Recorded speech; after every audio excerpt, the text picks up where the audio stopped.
La brújula para el ministro evangélico. Capítulo 10. Asesoramiento espiritual. Pastor, nuestro hogar está al borde de desintegrarse. ¿Qué hago? Mire, hermano, no sé qué me pasa, pero me siento tan mal que a veces llego a creer que me vuelvo loco. Sí sé que es un camino que me llevará a la destrucción de mi alma, pero no puedo dejar las drogas. Usted no sabe lo que es mi vida. Desde hace 4 meses no sé lo que es tener un trabajo fijo. Estamos atrasados con el alquiler de la casa. Mis hijos necesitan ropa. Me ofrecen un trabajo que involucra la violación de las normas de la iglesia. Hermano, ¿cree usted que sería pecado aceptar este empleo hasta que podamos nivelar nuestra situación? El ministro del Evangelio se encuentra continuamente con personas que buscan una orientación. Tienen ansiedad espiritual, problemas emocionales, desajustes en el matrimonio, miedos y tensiones, lucha contra el alcoholismo y el abuso de las drogas, encrucijadas en su trabajo, enfermedades psicosomáticas, problemas familiares, dudas sobre el noviazgo. Como dice Melvin Hodge, muchas personas que asisten a nuestra iglesia están confugas, temerosas, desalentadas, víctimas de ansiedades y complejos.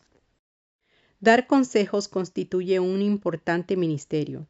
En la predicación, en la visitación a los hogares, antes y después de los cultos, en las ocasiones cuando una persona atribulada viene al pastor con el fin de pedir orientación. El ministro se ve en la obligación de actuar como asesor. Hacer bien este papel depende de su actitud y el adiestramiento obtenido. Haber obtenido la salvación por la fe en Cristo no quiere decir que el creyente haya logrado un crecimiento espiritual. Sí es cierto que las iglesias están llenas de personas que han logrado establecer una nueva escala de valores y comenzar una nueva vida feliz y alegre. Es igualmente cierto que muchos fieles no han podido salir de sus conflictos, dudas y ansiedades. Otros están desorientados en cuanto a decisiones que deben tomar.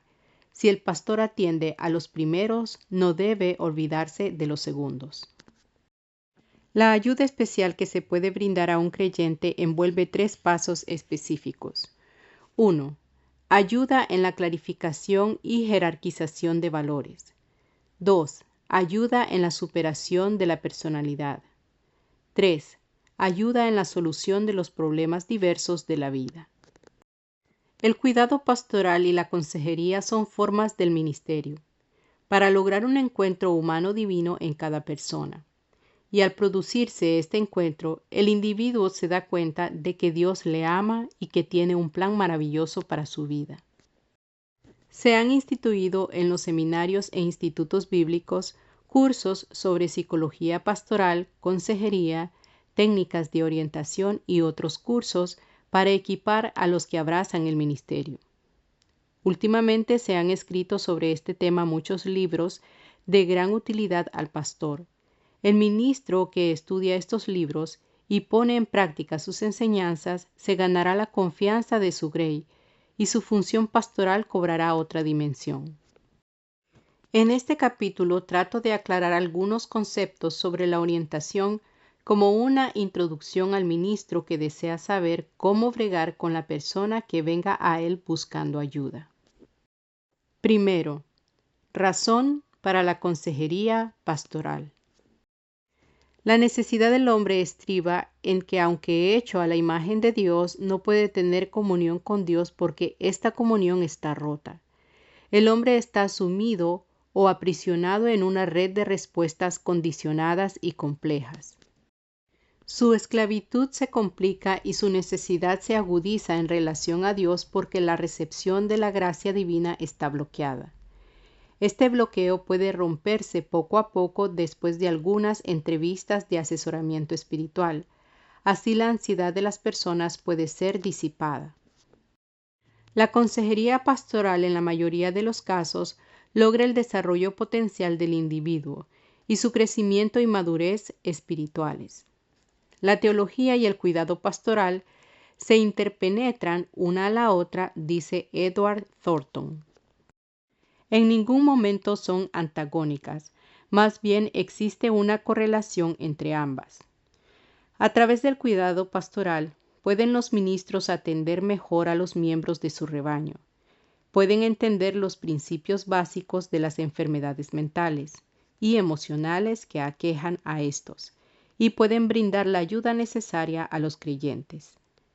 En esta actividad no hay rivalidad con la teología. La Iglesia protestante no tiene un sistema confesional tradicional por considerarlo un medio de aislamiento espiritual.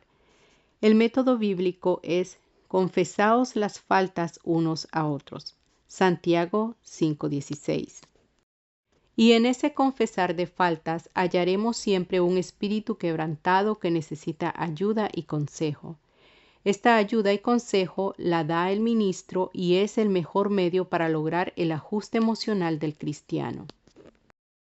Los creyentes son susceptibles a los problemas y a las enfermedades como los no creyentes. Cuando nos enfermamos o tenemos algún problema necesitamos la ayuda divina y la humana. La ayuda divina nunca falta y la humana la puede brindar un profesional o el pastor. La ayuda divina viene a través de la palabra de Dios, una fe sencilla y el Espíritu Santo si la persona está dispuesta a poner toda su confianza en Dios. La ayuda humana viene cuando el necesitado reconoce que otras personas capacitadas pueden ayudarlo. Pero en muchas ocasiones la ayuda humana no funciona hasta tanto el creyente no arregle sus cuentas con Dios. El problema de millones en el mundo es que no han encontrado la paz mental y positiva que viene por medio de la justificación. Muchos factores afectan la salud mental. Estos factores están latentes en todas las personas, incluyendo a los creyentes. A ellos también les asaltan las dudas, los temores, los complejos, las neurosis, los sentidos de culpa, los odios, los celos y envidias. Todo esto se convierte en problemas gigantescos cuando el Hijo de Dios no echa mano de los remedios positivos que están al alcance de la nueva criatura y prefiere vivir frustrado y derrotado. Segundo, los objetivos de la consejería pastoral. El ministro como consejero deberá estar consciente del valor y la importancia de cada persona. Todos los creyentes de la Grey son distintos unos de los otros. Cada uno ha alcanzado un nivel diferente de madurez espiritual. Un mismo problema lo pueden originar diferentes causas. Recordando todo esto, el asesor se preocupará más en proveer ayuda para buscar las soluciones a los problemas, necesidades y preocupaciones de los feligreses. El consejero pastoral ayudará al creyente a enfrentarse al mundo y sus problemas. Le ayudará a comprender que en la vida las situaciones son y serán siempre las mismas para todos los hombres en todas las épocas y en todas partes. Cada creyente se preocupa en mayor o menor grado por cosas simples. Cómo mantenerse saludable, cómo ganarse el pan de cada día, cómo llevarse bien con los demás, cómo adaptarse a su ambiente. Además, tiene que preocuparse de cómo mantener unos valores altos, cómo bregar con asuntos de conciencia sin violar las normas prescritas por su iglesia. Por ejemplo, el llevarse bien con los demás es una situación que todos debemos entender. Posiblemente un creyente pasará por una experiencia difícil al llegar a la iglesia, uno que muestre mucho más capacidad para dirigir que él o cuando tenga que trabajar en grupos. Si no ha vencido sus complejos, estas situaciones le pueden ser traumáticas y dañinas. Hay que ayudarle, por lo tanto, a aprender a trabajar y convivir con toda clase de personas. Otro ejemplo de problemas comunes que se encuentran donde quiera son las dificultades del matrimonio. Hodge ofrece una lista de las causas más comunes de ellas. 1. Negligencia en entender y aceptar las nuevas responsabilidades y el nuevo papel que requiere todo matrimonio. Muchas personas vienen al matrimonio sin realmente entender la demanda que esto implica. 2. Falta de comunicación. Esta es probablemente la causa que origina más dificultades matrimoniales. La verdadera compenetración matrimonial requiere un corazón abierto y confianza del uno hacia el otro. 3. Falta de respeto y cortesía. Sin duda, para que haya éxito en un matrimonio debe haber no solamente la atracción física, sino un respeto grande del uno por el otro. 4. Problemas financieros. Los problemas financieros pueden producir una gran tensión en el matrimonio. 5. Problemas sexuales. Hay muchos libros disponibles sobre este asunto, escritos por doctores, psicólogos y consejeros matrimoniales cristianos. El pastor debe familiarizarse con estos libros, pues frecuentemente la forma más fácil de ayudar a un matrimonio en dificultades es saber el libro más recomendable para ellos. 6. Diferentes actitudes respecto a la disciplina de los hijos. 7. Diferencias en creencias religiosas. El asesor espiritual debe procurar que el orientado sepa qué hacer cuando muchas situaciones se presentan a la vez. Hay que indicarle que puede lidiar primeramente con una situación hasta resolverla satisfactoriamente y luego, por medio del éxito alcanzado, aplicar la misma metodología o principio para resolver las demás. Muchos problemas quedarán resueltos solamente cuando la persona haya recibido adecuada y oportuna orientación para descubrir alternativas. Otro fin del asesoramiento espiritual es ayudar al aconsejado a comprender que todas las situaciones tienen una gama de alternativas para sus soluciones. El ministro ayuda a buscar esas alternativas y a considerar las ventajas y desventajas de cada una. Así el orientado se adiestra para hacer lo mismo la próxima vez que se halle en un dilema. Es importante que el que necesita orientación sepa que no es el primero en necesitarla. Las dificultades son parte de la vida diaria de todo ser humano. El creyente debe comprender que sus compañeros sufren situaciones parecidas y a veces mucho más complejas. Entendiendo esto, su situación probablemente le parecerá más pequeña. El ministro ayudará a la persona a vencer estas situaciones por medio de la palabra de Dios y con el consejo sabio y dirección del Espíritu Santo. Para solucionar sus problemas, el feligrés debe crecer en su capacidad espiritual. Tercero, distintos enfoques respecto a la orientación. Los teóricos defienden su propio punto de vista respecto a las técnicas a seguir en la orientación. Cuando estudiamos a fondo todos estos puntos de vista, nos damos cuenta que la orientación es un proceso de ayuda que va encaminado a desarrollar responsabilidad plena en el orientado.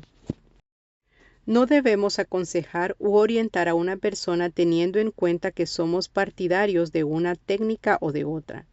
Lo que importa no es el punto de vista, sino el crecimiento de la persona que solicita orientación, sea cual fuere el método de consejería que se siga.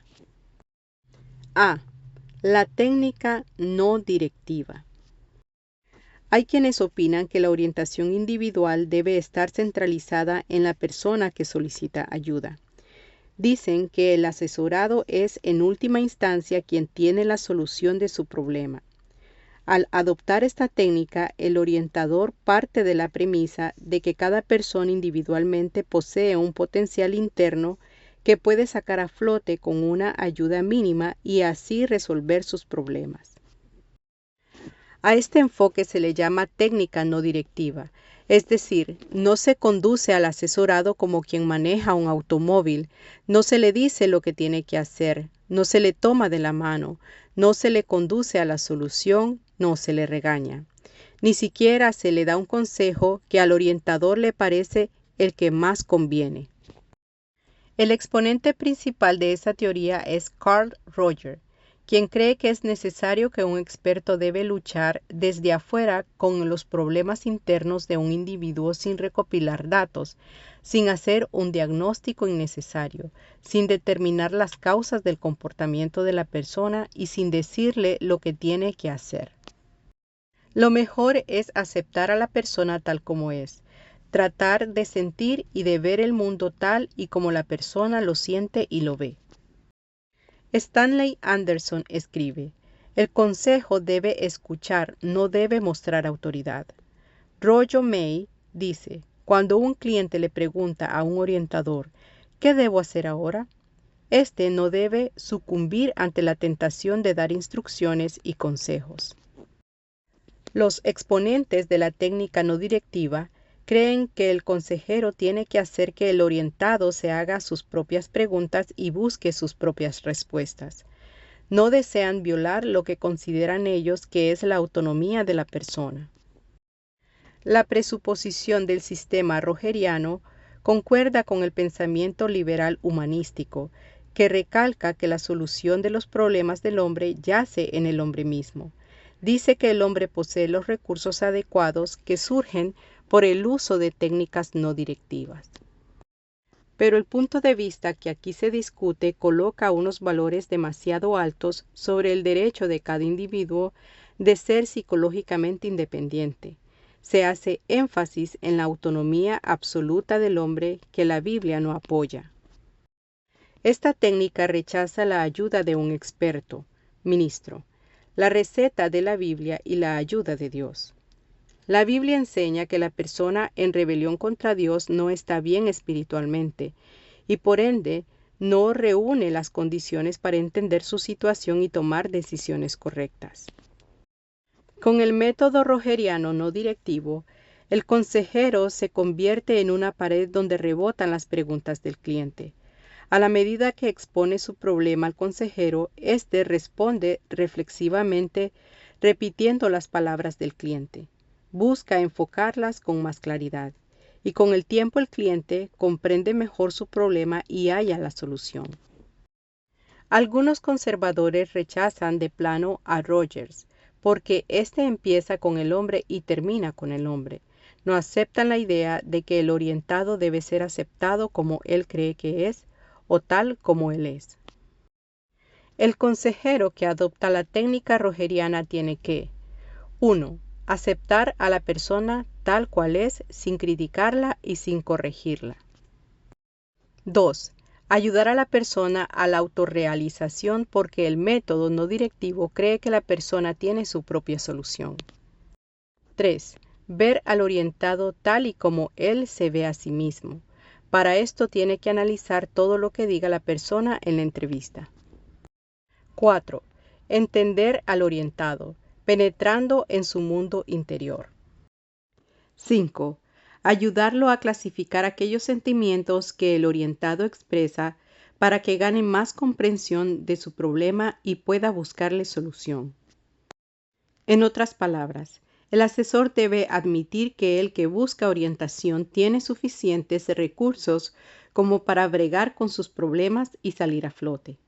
Para lograr esto, el consejero sirve de agente expresando las ideas del orientado, en otras palabras, aclarando sus pensamientos, dándole otros puntos de vista. B. La técnica directiva. Otros consejeros opinan que la orientación individual debe enfocar los problemas de la persona, haciendo una evaluación de la magnitud de estos y la medida en que afectan al orientado.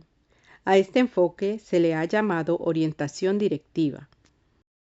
El orientador será el que trabajará todo el tiempo con la persona buscando datos, analizando situaciones, diagnosticando y proyectando un plan de acción para dar la receta que necesita el paciente. Este enfoque de orientación se conoció como el enfoque clínico, pero E.G. Williamson prefirió llamarlo técnica directiva y es el mayor exponente de este punto de vista. Jane Walter cree que se le debe llamar teoría centralizada en el orientador, por estar el enfoque centralizado en lo que el orientador hará para ayudar a la persona en la solución de sus problemas. Se le da más importancia a las destrezas del orientador en el diagnóstico y en la interpretación de datos y en la forma en que éste logra la solución del problema que en el potencial del orientado para solucionar el problema. El papel del orientador pastoral es muy activo. El consejero emplea varios grados de dirección al tratar de ayudar al orientado a que tome decisiones adecuadas. Le proporciona al que busca ayuda una información externa para que éste se mida, se evalúe y descubra sus potencialidades y conozca las oportunidades que tiene en la vida, en la iglesia y en el mundo que vive. En otras palabras, la misión del consejero pastoral, según la técnica directiva, es ayudar al aconsejado a que aprenda a conocerse mejor, a aceptarse a sí mismo, a entenderse mejor para que pueda aplicar a su yo la información que le ayude a comprender que él es un ser único y diferente. Aunque el orientador no sigue un patrón fijo de actividades, en el proceso de la consulta se incluyen 6 pasos importantes. La secuencia de estos pasos es flexible y el orden se puede alterar. A. Análisis. El análisis es una colección de datos que proveen un entendimiento claro acerca del orientado. En este paso, los profesionales se valen de pruebas, inventario de intereses, inventario de aptitudes, pruebas de personalidad. También se usan anécdotas, biografías y los resultados de las entrevistas con el orientado. B. Síntesis. Es la organización y el resumen de los datos obtenidos del análisis que revelan los ajustes, desajustes, responsabilidades y otros rasgos de la personalidad. Se debe preparar un historial para resumir los datos sobre la vida del orientado. C. Diagnóstico. Es la conclusión respecto a las características y las causas de los problemas que exhibe el orientado. Puede ser que el problema que se identifique sea distinto al problema que llevó la persona ante el ministro. A pesar de que muchos expertos ponen énfasis sobre la importancia de recoger y llevar la información, no debe esto llegar a convertirse en barrera entre el orientador y el cliente, ya que las pruebas y registros deben utilizarse como un medio nada más. B. Pronóstico. El pronóstico es la predicción tentativa del desarrollo futuro a la solución del problema del asesorado. El consejero pastoral puede explicar el pronóstico que ha hecho, pero se abstiene de decirle lo que él debe hacer, ya que el consejero reconoce que el pronóstico puede estar equivocado. El orientador ayuda a la persona a tomar sus propias decisiones. E. Orientación individual. Son los pasos que siguen el ministro y el creyente para lograr ajustes y adaptación. Aquí el orientador le presenta la alternativa que favorezca o que desfavorezca la selección que ha hecho la persona, o los hábitos o actitudes que ésta haya observado. Se debe hacer todo lo posible para ayudar al orientado a evaluarse a sí mismo. En esta fase se ayuda al orientado a formular un plan de acción donde él utilice los intereses y capacidades que él mismo ha identificado. F. Seguimiento. Esta etapa sirve para ayudar al cliente en sus nuevos problemas o en la recurrencia del problema original, para determinar la efectividad de la orientación. Hemos anotado ya que esta secuencia no tiene que seguirla el consejero pastoral. Un consejero puede orientar sobre un problema emocional al mismo tiempo que diagnostica un problema espiritual. Muchas veces el problema emocional queda resuelto a través de la orientación de un problema espiritual o viceversa.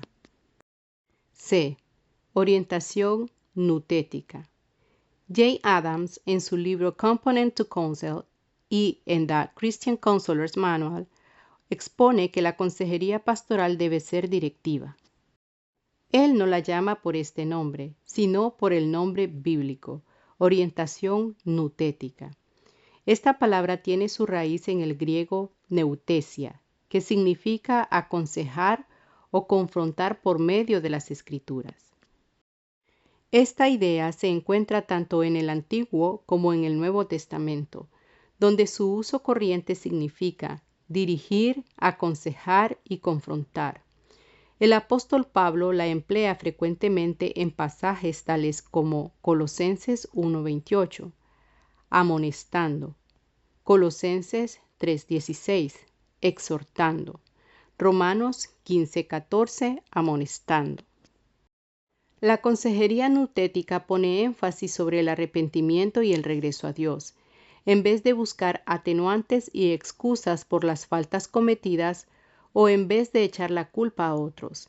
El consejero nutético defiende el que el aconsejado asuma responsabilidad y admita la culpa, confiese el pecado y busque el perdón de Dios. Adams confiesa que llegó a tener éxito en la orientación, pero que no pudo menos que notar que mientras más directivo se hacía, simplemente diciéndole a otros lo que Dios requería de ellos, más personas eran ayudadas. Los consejeros pastorales nutéticos directivos recalcan el uso de los recursos divinos, pues solo Dios puede regenerar, instruir, cambiar y fortalecer a las personas con su palabra y su espíritu. Muchos ministros consejeros reconocen que el hombre tiene otros recursos dentro y fuera de sí mismo, que le pueden ayudar a resolver sus problemas. Sin embargo, estos recursos fallan muchas veces. No obstante, cuando los recursos internos fallan, los recursos externos espirituales divinos siempre funcionan. El orientador nutético, por lo tanto, debe recalcar la importancia de estos recursos. Son y serán siempre los más valiosos. Melvin Hoche indica varias categorías de problemas y sugiere lo que se podría hacer siguiendo este espíritu de la orientación nutética. Vamos a incluir aquí algunos fragmentos de su exposición de este tema. Los que se han convertido y tienen enredos matrimoniales. Primero, debe entenderse que la Iglesia en diferentes países puede tener reglas distintas en estos problemas tan complicados y que nada de lo que decimos aquí intenta anular esas reglas. Necesitamos evitar dos extremos. Debemos evitar toda actitud que haga rebajar los principios elevados de la Iglesia, no sea que ésta sea acusada de poco cuidado en asuntos de moral. Segundo, debemos evitar una actitud estrictamente legalista, recordando que el pecado corrompió al hombre perfecto que Dios creó en el jardín del Edén, en tal forma que ahora es necesario hacer ciertos ajustes que es posible no estén en línea con la voluntad perfecta de Dios, pero que puede ser lo mejor que se puede hacer bajo las circunstancias del momento. En estos casos debemos adoptar un punto de vista humanitario y ser misericordiosos más bien que inflexibles y dogmáticos. La experiencia nos ha enseñado que no es apropiado recomendar a una persona que se ha vuelto a casar a que esté viviendo con un segundo compañero después del divorcio, que destruya su nuevo hogar y retorne a su anterior cónyuge o permanezca sola. Esto algunas veces ocasiona un malestar tan grande en el individuo que no es capaz de soportarlo. Cristo ha indicado, y Pablo admite, que no todos están constituidos como para ser capaces de vivir una vida en paz siendo solteros. Mateo 19:11, 1 Corintios 7:9. En la práctica hemos notado que las personas que han decidido separarse bajo tales circunstancias, más tarde se han visto envueltas en diferentes compañías, resultando que el caso, en lugar de redimirse, se ha empeorado. Como cristianos debemos también pensar en los niños que existen en el hogar. Resulta una responsabilidad muy grande aconsejar que se deje a los niños sin padre o sin madre. Hoche se dirige al problema de dar a estas personas con enredos el privilegio de bautizarse en agua y permitirles participar de la cena del Señor. Enseñamos que el Evangelio de Cristo es para todos, pero si les negamos el bautismo a estos por enredos desdichados, nos ponemos en el lugar de decirles: lo siento, amigo, tu vida es tan confusa y enredada que Dios no tiene lugar para ti en su iglesia. Sigue Hoche diciendo: nos colocamos en una posición ilógica si nos oponemos a bautizar en agua a un hombre que tiene fe sincera, pero debido a sus enredos matrimoniales que ni él mismo ni nosotros podemos resolver satisfactoriamente, lo excluimos de tal bendición. Debemos permitir que un convertido sincero participe de todo aquello que contribuya a hacerle crecer en gracia, lo cual incluirá el bautismo en agua y la cena del Señor. Pero las Escrituras mismas indican un nivel espiritual superior en aquellos que van a ser dirigentes de la Iglesia. Por lo tanto, no creemos ser inconsecuentes si aceptamos un miembro para el bautismo y comunión, y sin embargo no le permitimos los privilegios de ser líder. Hodge nos ofrece algunas sugerencias de cómo seguir en el espíritu de la orientación nutética de personas que atraviesan duras aflicciones. Hay que hacerles ver lo siguiente. No debemos pelear contra el yugo. No podemos tener fe hasta haber encontrado la manera de someternos a la voluntad de Dios. Jesús se sometió a los sufrimientos de la cruz, simplemente porque reconoció que la cruz era la voluntad de Dios para él. Cada pena o aflicción se hace más fácil de soportar si podemos ver la mano de Dios en ella. Segundo, el alma necesitada deberá reconocer el aspecto de corrección que hay en el sufrimiento. Hebreos 12, del 6 al 13. No hay nadie que tenga la suficiente madurez y esté lo suficientemente desarrollado en la vida espiritual como para no necesitar corrección. Hay algo que los sufrimientos hacen por el cristiano. Enseñarle que las cosas temporales son fugaces y transitorias, en las cuales no debe confiarse, para de esa forma alcanzar las riquezas eternas. Mateo 6, del 19 al 34. Tercero, debemos aprender a preocuparnos solamente de hacer la voluntad de Dios y no por lo que puedan pensar otros de nosotros. Jesús se despojó a sí mismo.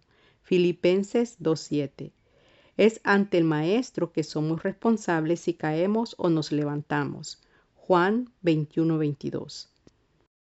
Cuarto, la persona afligida deberá ser animada a buscar la solución de sus problemas en la palabra de Dios. Si una persona lee la palabra de Dios con el corazón abierto, el Espíritu Santo avivará y revelará alguna promesa o verdad espiritual. Quinto, aconseje a las personas con problemas que no se preocupen demasiado de sí mismas, ni persistan en pensar en el problema que les agobia. Hay una tendencia natural en cada uno de nosotros hacia la autocompasión. Esta actitud es enemiga de la fe y del coraje. En el caso de problemas matrimoniales, Hodge señala cómo las enseñanzas de la Biblia se pueden aplicar al problema específico. Cada uno tiene que aceptar a su compañero tal como es, incluyendo sus defectos. Nadie es perfecto. El amor no demanda perfección, sino que todo lo sufre y todo lo soporta. Primera de Corintios 13:7. Demostramos falta de madurez espiritual cuando demandamos que nuestro cónyuge corrija sus defectos para poder ofrecerle nuestro amor. Una palabra de advertencia de Hodge viene bien aquí. El pastor debe tener cuidado especial en dar consejos a personas del sexo opuesto. Cuando un pastor logra ayudar a una señora, existe cierto peligro que ella llegue a depender emocionalmente de él. El pastor tiene que mantener una actitud objetiva e impersonal. D. Contraste entre la técnica directiva y no directiva. El contraste entre la técnica directiva y no directiva es el siguiente. 1. El consejero directivo hace preguntas específicas, en contraste, el no directivo reconoce solamente los sentimientos y actitudes. 2. El consejero directivo explica, discute, da información. El no directivo interpreta los sentimientos y actitudes. 3. El consejero directivo examina la evidencia y señala los beneficios al orientado de tomar una acción propuesta. El no directivo deja que la persona misma examine la evidencia y busque una solución. 4. El directivo señala el problema o la condición que necesita corrección. El no directivo pregunta al orientado lo que siente al respecto. E. La orientación ecléctica. Otro enfoque en la consejería pastoral adoptado por muchos orientadores que no están satisfechos ni con el punto de vista directivo ni con el no directivo es el ecléctico. Este método toma lo que parezca bueno de las otras técnicas. Es en el enfoque ecléctico donde se traen a un término medio todos los demás puntos de vista. El consejero usa con la ayuda del Espíritu Santo cualquiera de las técnicas que pueda brindar resultados positivos. El exponente máximo de este punto de vista es Edward Thornton, quien parte del supuesto que el orientado responde mejor a esta forma de orientación que a una técnica fija de antemano. Los que adoptan este punto de vista ecléctico deberán 1. Hacer un diagnóstico en primera instancia para averiguar cuál es el problema que le aqueja a la persona que solicita ayuda y las causas principales. Por supuesto que la colección de información en esta fase es muy importante. No se puede recalcar demasiado la necesidad que tiene el consejero de desarrollar su habilidad para escuchar sin hablar tanto en esta fase.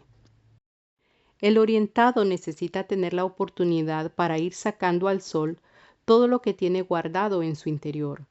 Esta es la fase en que el buen consejero hará preguntas con sabiduría para ayudar a la persona a seguir presentando su situación. El proceso le ayuda al aconsejado a ver mejor su problema. 2. Seleccionar el método que va a usar para ayudar al cliente una vez que conoce cuál es el problema y la causa. Cualquier método que escoja va encaminado a ayudar directamente a la persona. 3. Darle a la persona la oportunidad de asumir más responsabilidad a medida que el orientador aplica la técnica, ya sea directiva o no directiva. 4. La entrevista en la consejería pastoral. Con el fin de llevar a cabo una labor de consejería exitosa, el ministro debe dar importancia a lo que se ha llamado la antesala de la orientación, la entrevista. Esta es como si fuera la columna vertebral de la consejería. Es la herramienta por excelencia. Ana Cáceres dice que es el vehículo principal para llevar a cabo la orientación.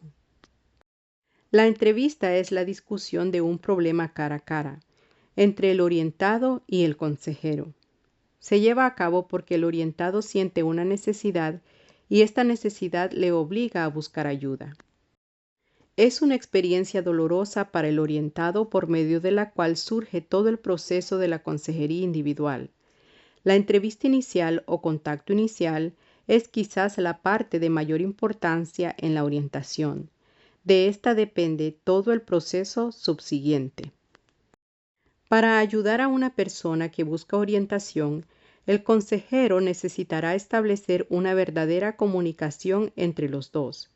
Esta comunicación debe llevarse a cabo en un ambiente de cordialidad, de confianza y de respeto, que son los elementos básicos de una entrevista. El clima de cordialidad y respeto hace mucha falta para estrechar las relaciones humanas. Este proceso de la entrevista se puede dividir en 4 fases. 1. Fase inicial. Se busca el motivo que la persona tiene para venir a la consulta. 2. Fase exploratoria. Se averigua cuáles son los factores determinantes subyacentes en el problema que acosa a la persona. 3.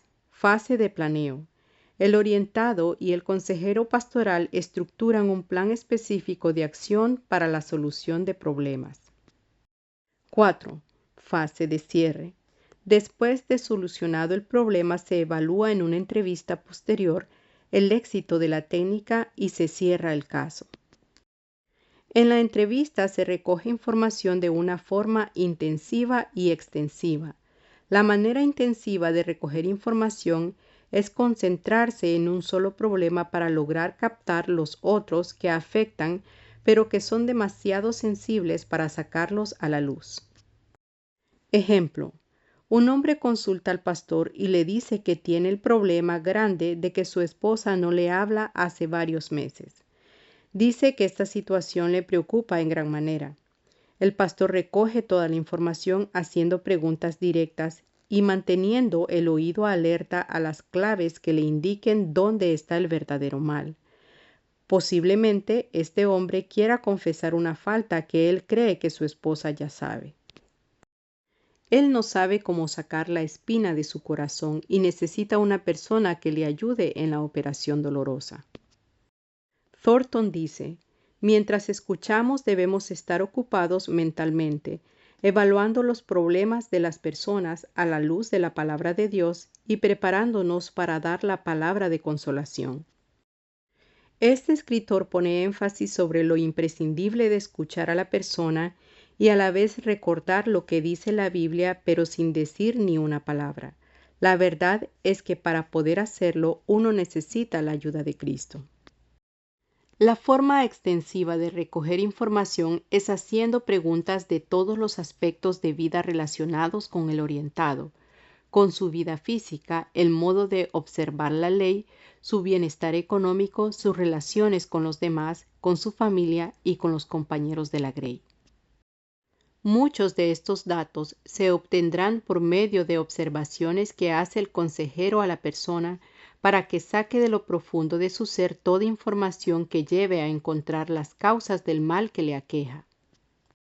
El orientador toma notas, a veces graba las conversaciones con el permiso del orientado, para luego analizarlas palabra por palabra.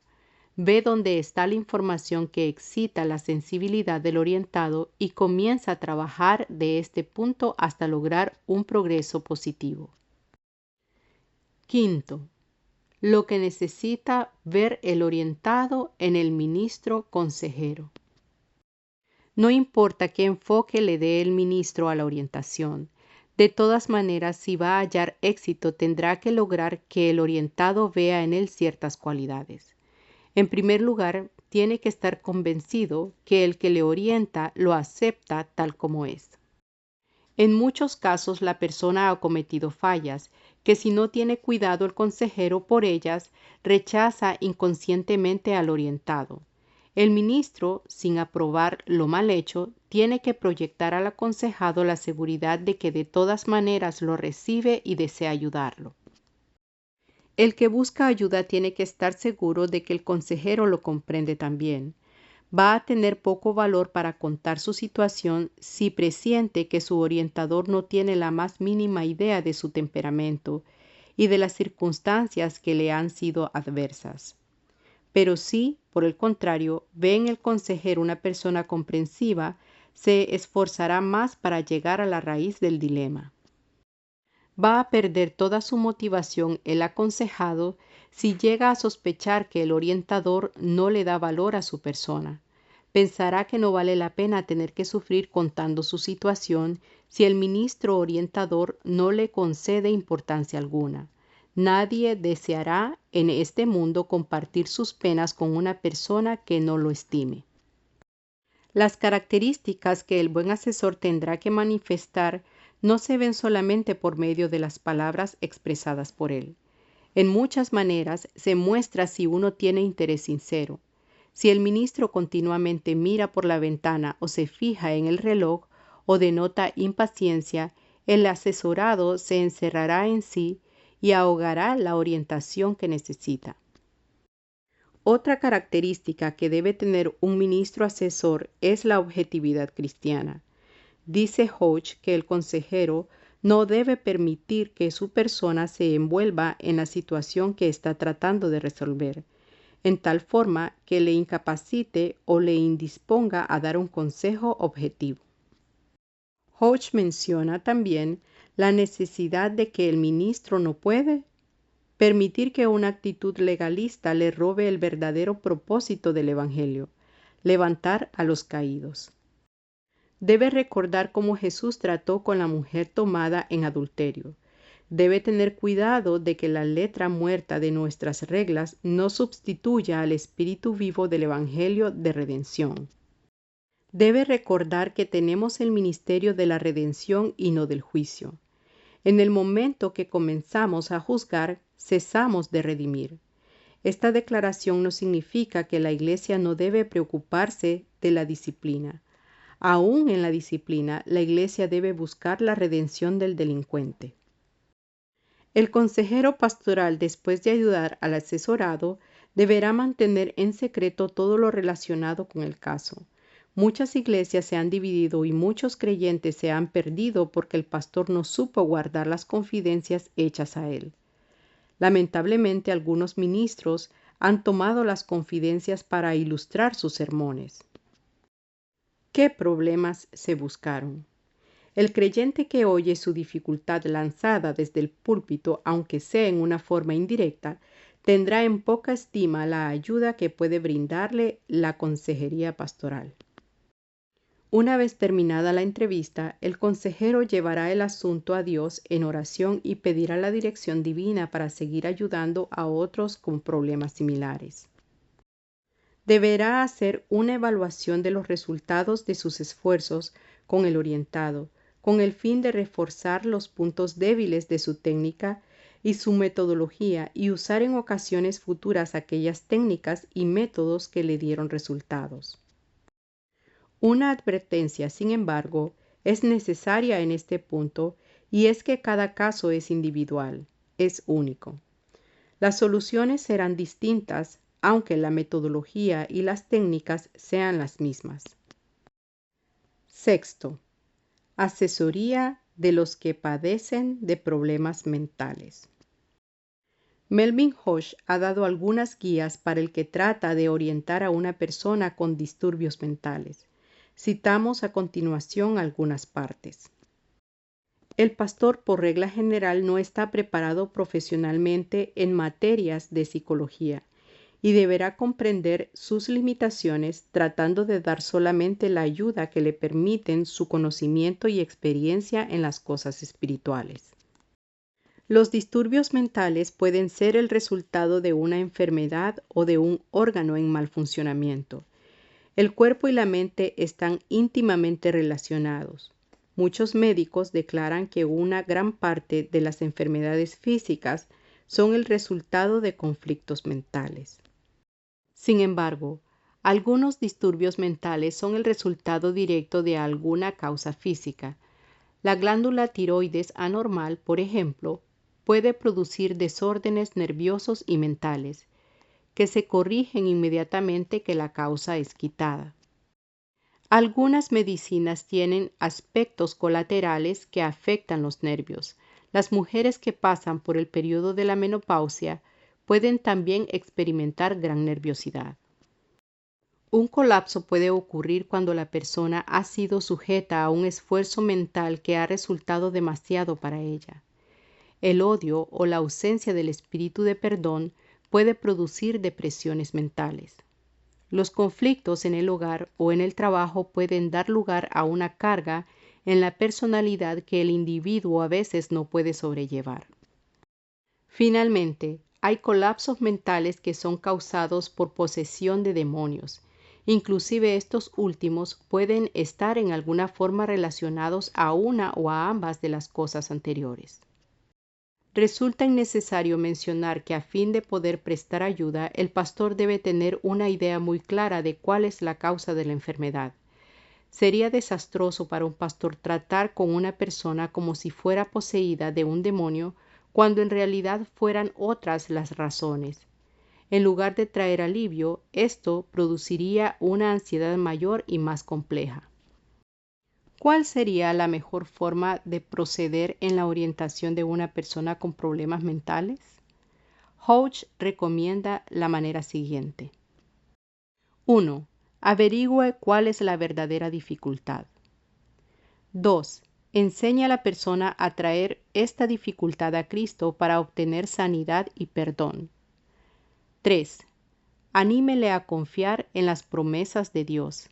Ayúdele a ser positivo en sus pensamientos. La derrota solo ocurre a aquellos que rechazan el remedio y deciden permanecer en sus problemas o fracasos. Filipenses 4, del 6 al 8. 4. No exhorte a la persona que está bajo grandes esfuerzos mentales a ayunar y a orar, o a luchar y batallar en oración. Tal batalla puede dar como resultado una continuación del mismo problema nervioso. La persona que está al borde de un colapso no debe ser animada a luchar, sino a pensar sobre las promesas de Dios, a entrar en su regazo de descanso. Anímele a tratar de dormir lo más que pueda y a comer regularmente. Si existe necesidad de luchar en oración, otra persona deberá hacerlo a favor de la afligida. Ella debe descansar, debe alabar a Dios, creer en sus promesas y confiar en su amor y cuidado. Y acá abajo los brazos eternos. Algunas veces la lectura lenta y meditada del Padre Nuestro, el Salmo 23, Salmo 91 o Salmo 103 pueden traer paz a una mente atormentada. Deje que la persona afligida llene su mente con las promesas de Dios y aprenda que fe es la victoria. Séptimo, asesoría de los poseídos de demonios. Los libros de psicología no tratan el problema de la posesión de demonios. Muy escasa es la literatura evangélica que explique claramente lo recomendable para ayudar a los afligidos por este problema. Es por lo tanto que hemos estimado provechoso incluir los consejos de Hodge para este asunto. Citamos a continuación. Primero, el pastor no debe tener dudas que está tratando con un caso de posesión de demonios. No todo el que llora histéricamente está poseído por los demonios. Cuando una persona está realmente poseída por los demonios, estos pueden hablar a través de la persona poseída por los espíritus malignos. Vea 1 Corintios 12 del 1 al 3 y 1 Juan 4 del 2 al 3. Los demonios no reconocerán que Jesús es el Señor. No desean nada relacionado con la redención o salvación por la sangre de Jesús. Las personas poseídas por demonios o permanecen en silencio cuando se les pregunta su opinión sobre Jesús o tratan de evitar responder, o hablan contra Jesús.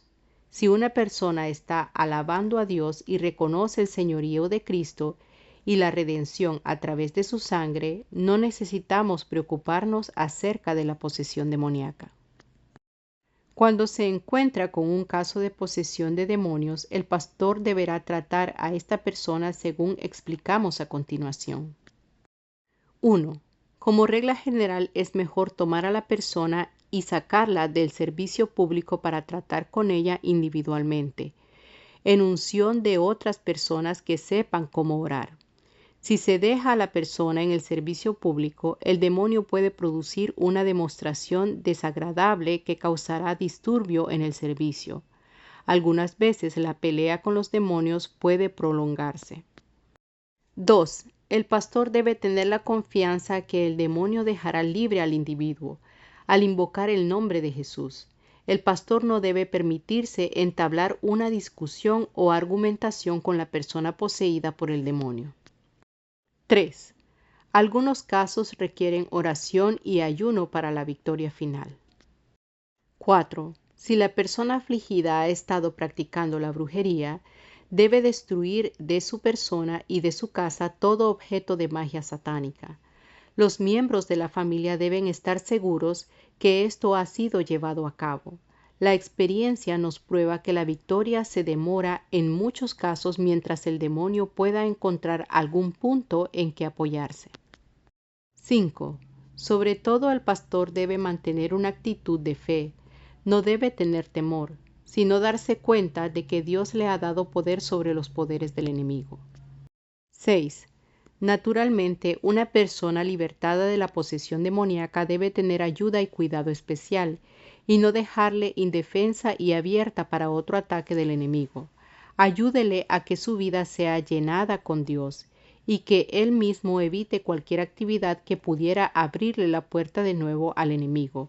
Si el enemigo no encuentra la casa vacía, sino ocupada por otro, el Espíritu Santo, no hallará cuarto donde entrar de nuevo. Mateo 12, del 43 al 45. Se ha notado recientemente que el pastor consejero está cobrando una importancia sin igual. Hay una popularidad y apelación hacia este tipo de capellanía. Algunas denominaciones tienen credenciales especiales para ministros que se han preparado para este ministerio. Varias iglesias tienen sus propios centros de orientación profesional. El ministro es el único orientador que escucha a sus pacientes en cualquier momento. Muchas veces les dispensa de la formalidad de las citas, pues siempre tienen personas buscando su consejo, ya sea antes o después del culto, bien de día o de noche. En sus visitas diarias se le presentan oportunidades para asesorar a muchos con problemas. Cada caso hay que tratarlo individualmente y con seriedad, aunque el problema presentado parezca simple. No hay problemas simples, ni pequeños ni grandes. Mucho menos son iguales a los de otras personas. No ataquemos a las personas, sino a los problemas que molestan a las personas. El consejero pastoral no tiene todas las respuestas ni todas las soluciones a los problemas, pero tiene un recurso poderoso en Dios y su palabra y en la ayuda fiel del Espíritu Santo. Bosquejo del capítulo. El ministro como consejero. Primero, ¿por qué hace falta el asesoramiento espiritual? A. La dificultad del hombre de tener comunión con Dios. B. El desarrollo espiritual. C. La provisión de una oportunidad para la confesión que apoya la Biblia. D.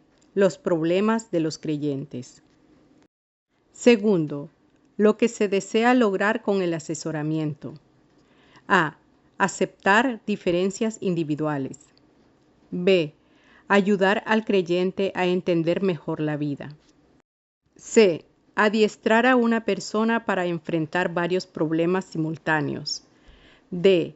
Aprender a ver todas las diferentes soluciones posibles. E. Comprender que otros han tenido problemas similares.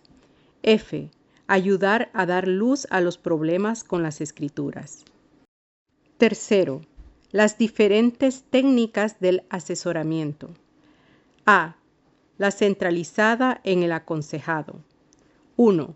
Basada en la potencialidad del orientado de hallar su propia solución. 2. Expuesta por Carl Rogers. 3. La consideración de los derechos individuales. 4. La presuposición liberal que da supremacía a la autonomía del hombre. 5. El rechazo de la autoridad espiritual. 6. Actitudes del consejero que emplea esta técnica. B. La centralizada en el consejero. 1. Basada en el adiestramiento y capacidad del consejero. 2. Diferentes nombres dados a esta técnica. 3. El papel del orientador. 4. Los pasos a seguir. C. La exhortación directiva a base de la Biblia. 1. Consideración de la Biblia como la máxima autoridad. 2. Énfasis sobre la aceptación de la culpabilidad y su remedio en un cambio de actitud. 3. Énfasis sobre la obra del Espíritu Santo. D. Comparación de la técnica centralizada en el aconsejado y la centralizada en el consejero. E. La selección de lo que mejor servirá en el momento dado. 1. El diagnóstico. 2. Aplicación de la técnica más aconsejable. 3. Esfuerzo porque el orientado vaya haciendo más para aprender a solucionar sus problemas. Cuarto, la conversación particular como instrumento de la orientación. A. Descripción. B. Llevada a cabo en una atmósfera de amistad. C. Sus etapas. D. La forma de enfocar sobre una sola fase, intensiva. E. La forma interrogativa, extensiva. Quinto, las características del buen orientador. A. Aceptación del orientado como persona igual a los demás. B. Conocimiento de la naturaleza humana. C. Comprensión de las potencialidades del orientado. D. Manera de mostrar sus cualidades. E. El peligro de divulgar lo que ha contado el asesorado. F. Dado a la intercesión. G. Costumbre de evaluar los resultados para superarse. Sexto. El caso de disturbios mentales. Séptimo. Los casos de posesión demoníaca. Un encuentro con las verdades. Emparejamiento. En el encabezamiento se encuentran 4 diferentes técnicas que se podrían usar en la asesoría pastoral. Lea cada procedimiento en la lista que sigue y decida de qué técnica es una aplicación. Escriba el número de dicha técnica a la izquierda de la letra del procedimiento. Por ejemplo, el primer procedimiento con la letra A corresponderá a técnica no directiva o a la directiva. Si es la primera, escriba el número 1 al lado de la A. Si es la segunda, escriba un 2. Se tendrán que repetir las técnicas. 1. Técnica no directiva. 2. Técnica directiva. 3.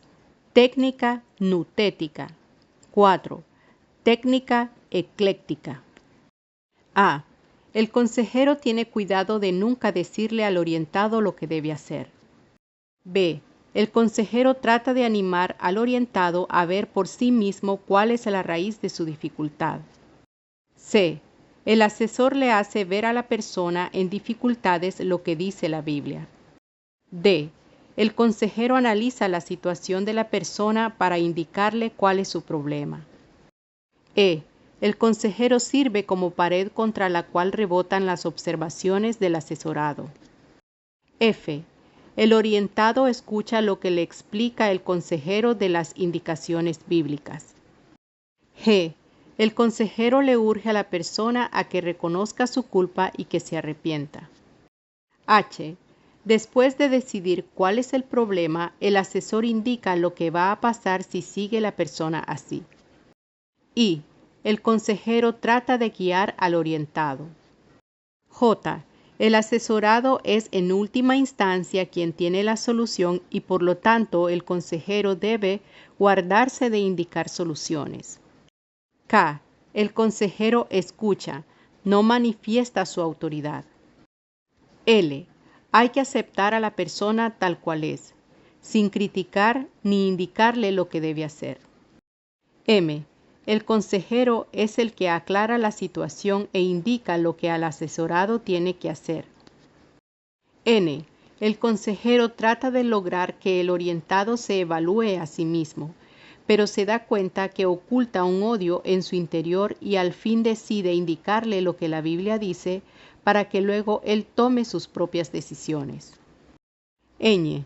El consejero le dice al que busca orientación que la experiencia enseña que la decisión que ha tomado lo va a llevar a la ruina. O. El consejero se vale de pruebas psicológicas, inventarios de aptitudes, anécdotas, sus propias anotaciones tomadas en la entrevista para recomendar cuál decisión debe tomar el interesado. P. El consejero sabe que el joven en busca de orientación tiene aptitudes en la música y sabe cuáles son sus propias inclinaciones, pero teme que no tendrá la fuerza suficiente para resistir las tentaciones de tal carrera, y se lo dice bien claro citándole Marcos 8 del 34 al 38. Q. El consejero le predica un buen sermón a la persona sentada delante de él. R. El consejero hace todo lo posible para escuchar al aconsejado y trata de insinuar las consecuencias solamente por medio de preguntas. S. El consejero escucha un buen rato. Pide al aconsejado que le señale todas las diferentes decisiones que podría tomar y le ayuda a precedir las consecuencias probables de cada decisión, dándole información en los casos en que al aconsejado le falte conocimiento. Al ver que se inclina a lo inmoral, lo amonesta. De la teoría a la práctica. 1. ¿Qué beneficios habrá para el consejero si pasa la primera parte de una entrevista escuchando mayormente? 2. ¿Qué beneficios habrá para el aconsejado si el asesor prefiere escuchar y le anima a exteriorizar sus pensamientos y sentimientos en la primera parte de la entrevista? 3. ¿Qué técnica del asesoramiento han empleado los consejeros a quienes usted ha acudido? 4. ¿Cuáles son las ventajas de hacer todo lo posible de ayudar al aconsejado a acostumbrarse a tomar sus propias decisiones? 5. ¿Qué técnica del asesoramiento prefiere emplear usted? ¿Por qué? 6. ¿Cuáles son las cosas del ambiente que pudieran estorbar el éxito de una entrevista entre el ministro asesor y el que viene solicitando orientación? 7. ¿Qué decisiones ha tomado usted después del estudio de este capítulo? Proyectos para la clase. 1. Que consideren en la clase los ejercicios que los estudiantes han realizado por su cuenta sobre este capítulo. 2. Asignar el papel del ministro consejero y el de un aconsejado a dos personas de la clase, que se hagan la idea de que un creyente viene a hablar con su pastor para buscar orientación en cuanto a su hogar. Su esposa tiene poco interés en las cosas espirituales y hace todo lo que ella quiere sin consultar con él. Que hagan estos papeles delante de la clase sin ensayar de antemano. La clase debe evaluar especialmente el papel del orientador. Una variación de este ejercicio muy práctico es pedir a los dos que se inviertan los papeles a mediados de la presentación, es decir, que el que hacía el papel del ministro cambie y comience a hacer el papel del aconsejado, siguiendo el mismo hilo que llevaban en la entrevista. 3.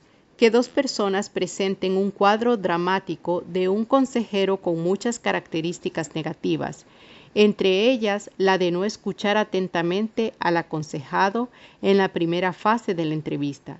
Que toda la clase haga una evaluación de la presentación. 4. Celebrar un debate sobre el tema. Todo ministro debe emplear siempre la técnica nutética en su ministerio de consejería. 5. Invitar a un ministro que Dios ha bendecido de manera marcada en el ministerio de consejería para que explique a la clase qué técnicas él emplea y por qué.